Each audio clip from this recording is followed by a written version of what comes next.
Hello and welcome to the Nutrition Diva podcast. I'm your host, Monica Reinagel. Several of you have written lately to ask about seed cycling. This is a newly trendy practice that claims to help with premenstrual syndrome, menopausal symptoms, and general hormonal balance. So in today's episode, I'm going to explain what seed cycling is, how it's supposed to work, what evidence there is to support it, and whether or not it is safe.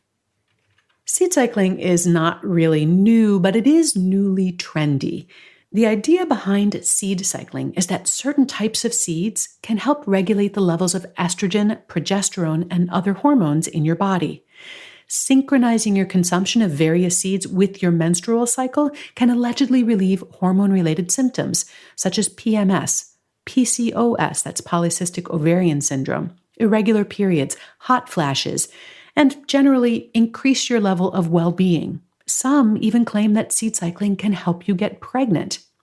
In a typical seed cycling protocol, you would eat 2 tablespoons of ground seeds every day. You can mix the seeds into a smoothie or sprinkle them on your oatmeal, and purists insist that the seeds be raw and freshly ground. Chewing well, of course, counts as grinding. During phase 1, which lasts 2 weeks, you eat a tablespoon of flax and a tablespoon of pumpkin seeds. And then during phase 2, which also lasts 2 weeks, you switch to sunflower and sesame seeds.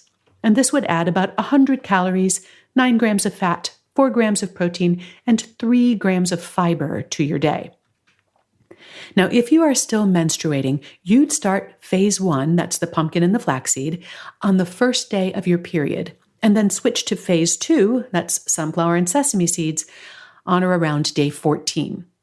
If you're no longer menstruating, you can start phase 1 on the first of the month, or some women like to synchronize their seed cycling to the phases of the moon, beginning phase 1 on the new moon and phase 2 on the full moon. Howling at the moon is strictly optional. During a normal menstrual cycle, your levels of estrogen and progesterone ebb and fall in a predictable rhythm. As you approach menopause, your hormone levels may start to fluctuate more erratically. And then after menopause, production of both hormones settles at a significantly lower level. Theoretically, seed cycling either enhances or inhibits the production of estrogen and progesterone in the body depending on what is needed, thereby balancing and optimizing your hormones and relieving symptoms due to hormonal imbalance. A few months of cycling is said to be enough to begin to see the benefits. And of course, as this trend has taken hold, seed cycling recipe collections, smoothie mixes, energy bars, and cookies have appeared online and in health food stores. So how are these seeds supposed to affect your hormone balance? Well, flax and sesame seeds both contain lignans, which have been found to affect estrogen activity in human cells and in animal models. What effect they have depends on whether there is a surplus or a deficit of estrogen already on hand. So in the absence of estrogen, lignans are mildly estrogenic. That is, they stimulate estrogen receptors on the surface of cells.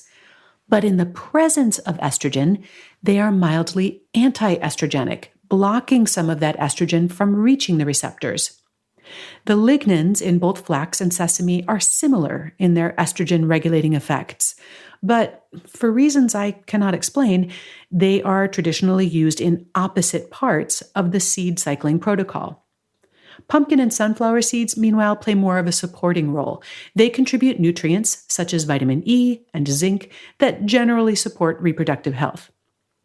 There's not a lot of research to look at here, but seed consumption does not appear to have a measurable effect on estrogen or progesterone levels in menstruating women. The phytoestrogenic activity of these seeds, while observable, is just too mild to actually move the needle on human hormone levels.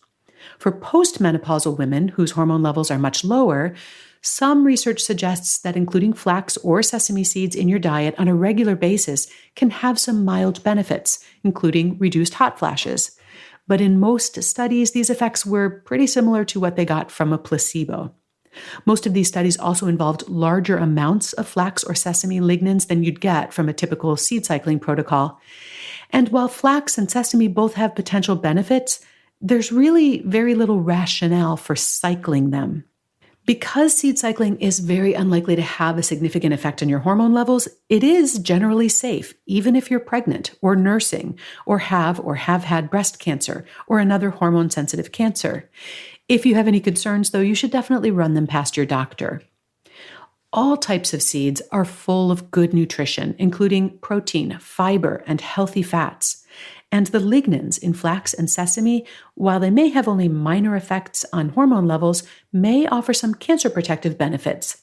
In short, there are a lot of good reasons to include seeds in your diet. And if you like the idea of consuming them in cycles, or you feel that doing this increases your well-being, there's certainly no harm to this practice. But there's also no need to worry about consuming the wrong seed on the wrong day. In the show notes for today, I included links to some more information on how nutrition affects PMS, PCOS, menopause, and fertility. You'll find all of that at quickanddirtytips.com. And you'll find me on Facebook and Instagram. Just search for my name, Monica Reinagel, or for Nutrition Diva. I'd love to connect. If you have an idea for a future show, send me an email or call the Nutrition Diva listener line at 443-961-6206.